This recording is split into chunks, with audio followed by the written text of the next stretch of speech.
अस्सलामुअलैकुम वजीर आजम है भाई ते तू अपने घर है असी गरीब हाँ ते अपने घर हाँ जब तू सारी जिंदगी नहीं दिता ते असी खाद दिन मजदूरियां करके अपने बच्चे पाल लेन पढ़ाए लिखाए नो तेरे घरों नहीं मंगया तेरी छंगेर नहीं फरोली ते कोई तरीका नहीं ए कोई कानूनी कार्रवाई नहीं भाई जो बदमाश बहा के जिन्हों घरों रोटी दूजे वारी ना मिले वो इत्थे सोटियां लैके जनानियां मारे जुतियां लैके मगर चढ़े ए आटा जड़ा तू अपनी धी दे जुत्ते च पा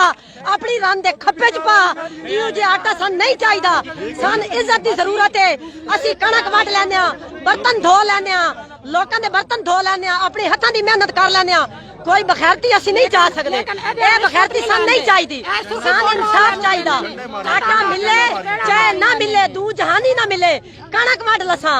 जलील होसा लोकां दे पिंड मेल लसा इज्जत नहीं असी खराब करना चाहते तू चंगा वजीर आजम है तू सिर्फ अपने होटां पीछे शिनाख्ती कार्ड काबू करदा पिया भाई ये नंबर मेरे को नोट वैसे मैं मोहरा मार मार के जित वैसा ए किदू दी कानूनी कार्रवाई है तू एदा आटा लेना तू साडे कोलों शिनाख्ती कार्ड ले लोकां दी इज्जत खराब ना कर चंगा वजीर आजम है सिफारसां ते आटा घर च सौदे घर लोकां दी जनानियां चंडा मरे ना जुत्ती चा के मगर चढ़ दे सोटियां लेके निकल बीबी जिन्हां नु मां जा के कुट्टी नहीं ना लाई कि ओ भी इत्थे बंदे बने पे